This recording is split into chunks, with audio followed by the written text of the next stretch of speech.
Šajā video epizodē par to, kā mēs varam izmantot mākslīgo intelektu, dažādu uzdevumu rēķināšanā, tieši par, nodokļiem šajā reizē. Tas tāds pirmais video, kā mēs, varētu izmantot, dažādus rīkus, ja. Paskatīsimies, šeit ir tas uzdevums par, regresijas izmantošanu. Esam klasē to darījuši ar Excel rīkiem. Šodien pamēģināsim ar Google rīkiem. Arī līdzīgi kā citi izstrādātāji, arī Google izstrādājis tādu mākslīgā intelekta rīku Google AI Studio, kas tieši vērsts uz dažādu tādu datu analīzi. Tas rīks ir ļoti ērts. Varbūt tas mīnus ir tas, ka tie faili jāielādē tieši Google Drive'ā. No tāda datora patiešām viņus nevar pievienot, ja, bet tas ir tehniski. Attiecīgi jau kā citi mākslīgā intelekta rīki un asistenti, tie ļauj mums palīdzēt veikt dažādus uzdevumus, ja. Šī gadījumā redzat, ir ievadīts uzdevums izveidot šo te regresiju. Arī jāvada tie uzdevumi angļu valodā, tad šīs programmas labāk saprot, ja. Kā jūs redzat, ja, tātad create regression functions, ja, un ātri viņš diezgan izveidoja šo te formulu, kas mums nepieciešama, ja, ko mēs ar Excel darījām, ja, bet mazliet varbūt garāk. Un tikpat var turpināt, ja, šos te komandas, ja, un tas, kas ir labi vēl arī tas, ka Google jau aprakstīja visus šos rādītājus, kā redzat, gan R, gan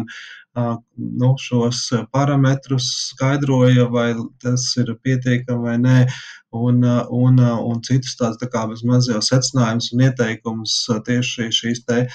skaitļu rindas analīzē, ja. Šī ir tāda vienkārša formula, ja, kurā arī parāda arī to kļūdu un citas rādītājus, ja, ka kļūda var būt ļoti maza, P ir arī pietiekami šami būtiski, lai to regresijas funkciju apstiprinātu, ja. Jā, varbūt tas, kas ir pietrūkst šajā te šajā rīkā Google AI Studio, ir tās turmākās komandas, viņš dara, jā, es arī turpināju, jā, šo uzdevumu, jā, ka create logarithmic regression funkciju, kā jūs redzat, jā, devu šādu komandu. Viņš sākumā izveido tādu formulu, jā, viņš nesaprata, ka vajag no tā paša faila darīt, tad es atkārtoju šo uzdevumu, create šo te logaritmisko funkciju tieši no šī te konkrētā faila, vēlreiz viņu piesaistot, jā, no Google Drive.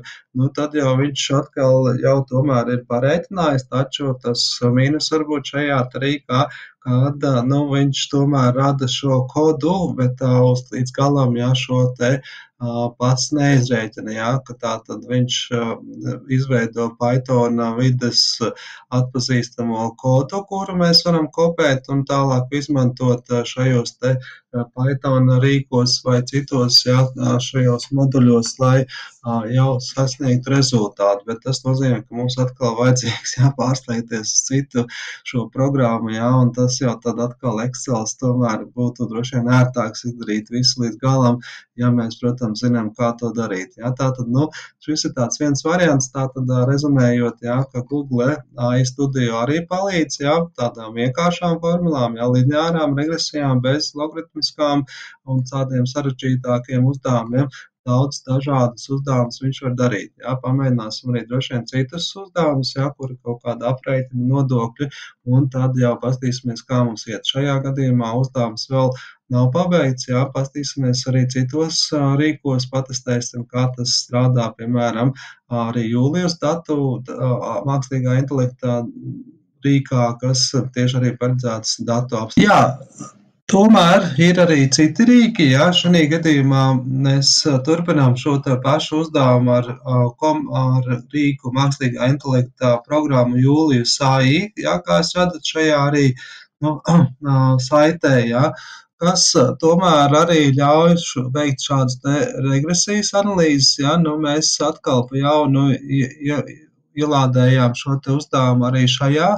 mājaslapā, jā, viņš arī ir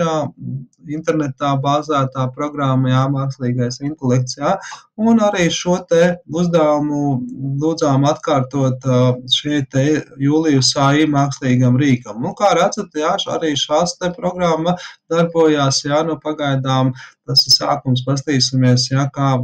cik daudz viņi pieņem bezmaksas versijas, jā, taču šis rīks atšķirībā no Google jau var ne tikai tādas vienkāršākas regresijas veikt, jā, tāda datubāzes analīze, jā, un ļoti arī paskaidrot tos rezultātus un parāda, piemēram, pašu šo te regresijas outputu, jeb izdruku, ko mēs Excelī varam darīt, jā, un arī ne tikai, jā, kā Excelī izdara, bet arī rekur veids tādu kopsilkumu, jā, rekur, jā, veiksmīgi tur indikātori ir, nu, paskaidroti, jā, būtiskums norādīts, jā, statistisks būtiskums, jā, nu, uzreiz jāatzīmē, ka x1 un x3 varbūt nav tas labākie rezultāti, jā, bet, nu, kopumā, jā, kāda, nu, ir labi rezultāti, jā, un to pašu mēs arī atkārtojām, uzdodot viņam logaritmisko vērtību, logaritmisko regresiju veidot šajā te pašā vidē, jā, un arī šeit viņš tomēr tika tālāk kā Google, jā, jau izreikināja arī tomēr logaritmisko vērtību, tā skaitā arī radot visu šo izstrādātu kodus, ko mēs varam paši izmantot turpmāk, jā, nu, citās programmās, vai tas MATLAB vai Pythonā vai citur, jā, un arī šo te rezultātus, jā, mēs redzam, jā, ir tādā izdrukā, ko mēs varam pat faktiski droši vien kopēt un attiecīgi likt savos pētījumos, aprakstos, nu, atsaucoties, jā, ka to mēs esam darījuši šo te mākslīgā intelekta palīdzību, tīri reiķinājuši, jā, jo mēs jau paši to regresiju esam veikuši, jā. Nu, lūk, nu, apsveicam, jā, Julijus, ar to arī tad uzliksim, jā, tādu apsveikumu viņam, jā, un novēlējums šādas te programmas vairāk izmantot, jā, turpmāk arī droši vien vēl stāstīsim par dažādiem mākslīgā intelekta rīkiem, ko mēs varam veikt dažādos uzdevumus, tā skaitā. Visbeidzot, apskatot arī šādu mākslīgo intelektu izmantošanu, nu, Microsoft vidē, jeb Copilotam, arī mēs varam redzēt līdzīgus rezultātus. Tātad faktiski mums nevajag Google mākslīgo intelektu vai pat Julijus, bet to pašu mēs varam izdarīt mūsu pašu